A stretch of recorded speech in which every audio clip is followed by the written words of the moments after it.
பணம் எடுத்தாலும் வரி, மினிமம் பேலன்ஸ் இல்லைன்னா வரி, இந்த மாதிரி போட்டு 36,000 கோடி வரி பணமா வசூல் பண்ணிருக்காங்க.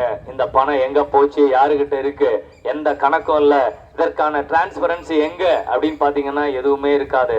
அதுதான் இந்த கொள்ளையர் கூட்டம், திட்டம் போட்டு கொள்ளையடிக்கிற கொள்ளையர் கூட்டம் இன்னைக்கு தமிழகத்துல வந்திருக்கு. அதை காலூன்ற நம்ம விடக்கூடாது. ஏன்னா இங்க இருக்கிறவங்க நிறைய பேர் மற்ற கட்சிகள்ல தன்னுடைய அறியாமைனாலும் தெரியாமைனாலும் நாளைக்கு என்ன நடக்க போகுது அப்படிங்கறது தெரியாமலே அவங்க வாக்கு போடுறாங்க. அதுக்கு பின்னாடி கொடி பிடிச்சிட்டு போறாங்க. நம்ம யாருக்கு பின்னாடி கொடி பிடிச்சிட்டு போறோம்? அந்த தலைவன் எப்படிப்பட்ட தலைவன், மக்கள் நலனுக்கு போராடுறாங்களா இல்ல மக்கள் நலனுக்கு எதிராக செயல்படுறாங்களா அப்படிங்கிறது தெரியாது. அதை நீங்க போய் தெளிவுபடுத்துங்க. இந்த தேர்தல் 5க்கும் 10க்கும் காசு வாங்கிட்டு ஓட்டு போடுற தேர்தல் அல்ல, வாழ்வா சாவாங்கிற தேர்தல் போர். மறந்துடாதீங்க, மறந்தும் இருந்துடாதீங்க. ஏன் சொல்றோம் அப்படின்னா, இந்த தேர்தலுக்கு அப்புறம் நீங்க சரியான வேட்பாளர்களை நீங்க பாராளுமன்றத்துக்கு அனுப்பல அப்படின்னா ஒரே நாடு ஒரே கொள்கை அப்படின்னு சொல்லி ஒரு திட்டத்தை போட்டு மொத்தமா அதிபர் தேர்தல் மாதிரி பண்ணிடுவாங்க. அதுக்கப்புறம் எந்த மாநிலத்திலும் தேர்தலும் இருக்காது, எந்த கட்சியும் இருக்காது. எல்லா கட்சியும் வடக்க இருந்து அழிச்சுக்கிட்டு வராங்க. அதே மாதிரி தமிழகத்துக்குள்ளேயும் வந்திருக்கு இந்த RSS கும்பல். அதை அடிச்சு விரட்டுவது ஒவ்வொரு தமிழனின் தலையாய கடமை. மறந்துடாதீங்க, மறந்தும் இருந்துடாதீங்க.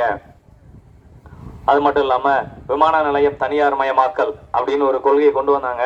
அது கொண்டு வந்ததுல இருந்து பாத்தீங்கன்னா, ஒரு முன்னாடி எல்லாம் நம்ம சென்னையில இருந்து ஃபாரின் கண்ட்ரிஸ் போகணும், GCC போகணும் அப்படின்னா ஒரு 7,000 ரூபாய் 8,000 ரூபாய் தான் டிக்கெட் இருக்கும். இப்ப பாத்தீங்கன்னா அதே 8,000 ரூபாய் டிக்கெட் 27,000, 35,000, 40,000. இதான் அதாவது சொல்லுவாங்க இந்த பிரைவேடைசேஷன் கொள்கை, அதாவது தனியார் மயமாக்கலின் தனித்துவம் அப்படின்னு சொல்லுவாங்க. அப்படிப்பட்ட அந்த கொள்கையை அறிமுகப்படுத்தினதுல இருந்து அந்த விலைவாசி எல்லாம் பல மடங்கு. ஒரு டிக்கெட்டு அப் அண்ட் டவுன் நீங்க போயிட்டு வரணும் ஒரு GCC கண்ட்ரிஸ் அப்படின்னு பாத்தீங்கன்னா 60,000, 70,000. முன்னாடி 10,000, 20,000 போயிட்டு இருந்த சாமானிய மக்கள் இன்னைக்கு அந்த பிளைட் டிக்கெட் வாங்குறதுக்கு கூட எட்டாத கனியா மாத்திட்டானுங்க.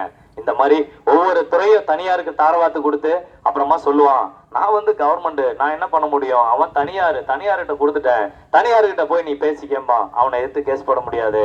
அதுக்காகவே உருவாக்கி இருக்கானுங்க 650 நீதிபதிகள். இந்தியா முழுக்க RSS ஜட்ஜஸ் வந்திருக்காங்க. அவன் சொல்றதுதான் தீர்ப்பு. நீ எந்த கோர்ட்டுக்கு போனாலும் கேஸுக்கு போனாலும் அவனுங்க தான். எலெக்ஷன் கமிஷன் அவங்க கிட்ட இருக்கு, ED அமலாக்கத்துறை அவங்க கிட்ட இருக்கு, CBI அவங்க கிட்ட இருக்கு, எல்லா புலனாய்வு துறையும் அவங்க கண்ட்ரோல்ல வச்சிருக்காங்க.